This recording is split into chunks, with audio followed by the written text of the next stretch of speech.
Assalamualaikum warahmatullahi wabarakatuh. Hadirnya saya di sini yaitu sebagai moderator dari kelompok 3 yang akan mempresentasikan PPT yang telah kami buat yang berjudul Abu Abdul Muti Nawawi Al-Tanari Al-Batani. Kelompok kami terdiri dari 5 anggota, yaitu Muhammad Kais, Febim, Kila, Elga, dan Dina. Biografi akan disampaikan oleh saya sendiri. Tokoh yang kita bahas adalah Al-Imam Al-Alamah Asy-Syaikh Muhammad Nawawi Al-Batani, seorang ulama besar asal Tanara, Serang, Banten, yang lahir pada tahun 1813 Masehi.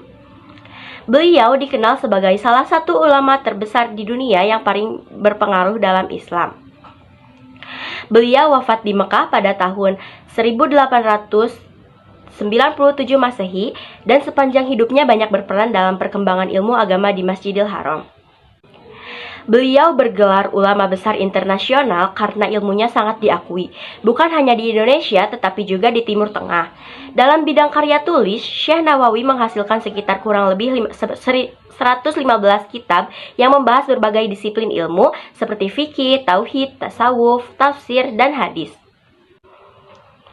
Banyak kitab beliau yang masih dipelajari di pesantren hingga sekarang. Secara keturunan, beliau merupakan generasi ke-12 Sultan Maulana Hasanuddin, putra Sunan Gunung Jati. Orang tuanya adalah Syekh Umar bin Arabi Al-Batani dan Zubaidah. Istrinya bernama Nyai Nasimah yang wafat terlebih dahulu. Beliau memiliki 3 anak, Nafisah, Maryam, dan Rubi'ah. Secara keseluruhan, Syekh Nawawi Al-Batani dikenal sebagai sosok ulama yang sangat produktif, berpengaruh, dan menjadi kebanggaan Indonesia di mata dunia Islam. Materi selanjutnya yaitu peran yang akan disampaikan oleh Dina. Peran 1. Pendidikan mencetak kader ulama dan patriot melalui sistem pengajaran berjenjang di Mekah. 2. Karya tulis, menulis kurang lebih 115 kitab, diantaranya Tafsir Al-Munir dan Uqud Al-Lujain yang menjadi rujukan penting dunia Islam.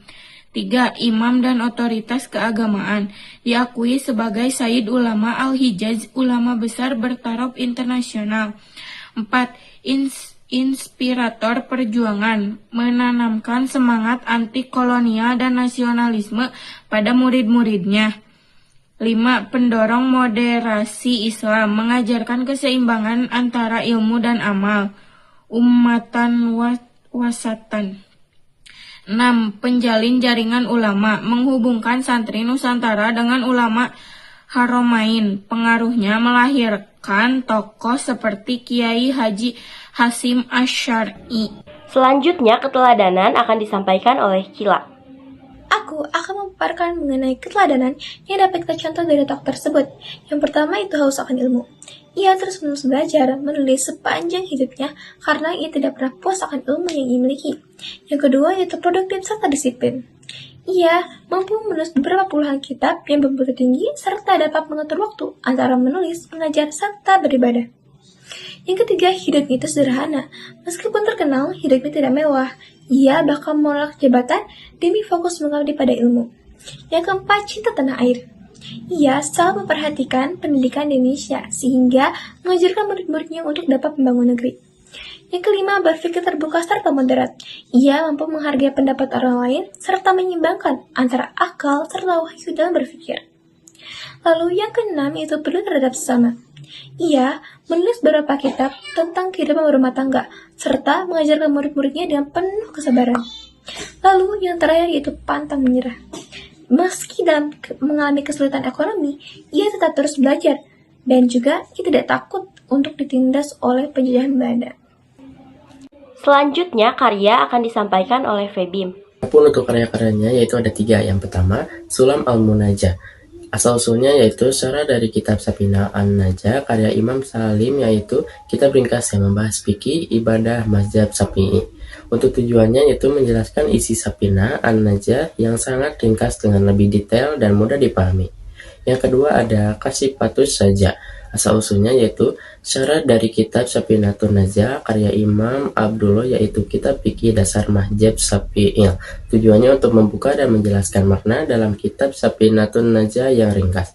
Yang ketiga yaitu ada Nasyai al-Ibad. Asal-usulnya yaitu syarat dari kitab Mau'izatul Mu'minin karya Syekh Jamaluddin Al-Qasimi, yaitu ringkasan dari kitab Ihya Ulumuddin Arya Imam Al-Ghazali. Tujuannya untuk nasihat untuk para hamba tentang akhlak, tazkiyatun nafs atau penyucian jiwa, dan ilmu tasawuf. Nah, terakhir kesimpulan akan disampaikan oleh Kayis.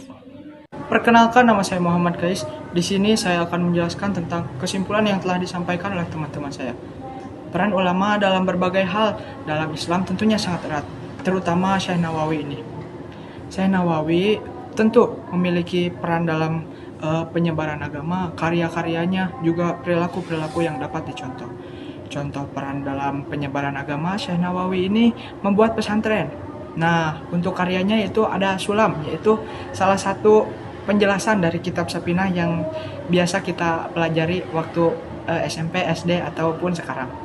Nah, selanjutnya yaitu perilaku-perilaku, contohnya peduli terhadap sesama. Tentu saja perilaku-perilaku Syekh Nawawi ini yang tadi disebutkan harus kita contoh dan kita teladani, baik sekarang maupun nanti.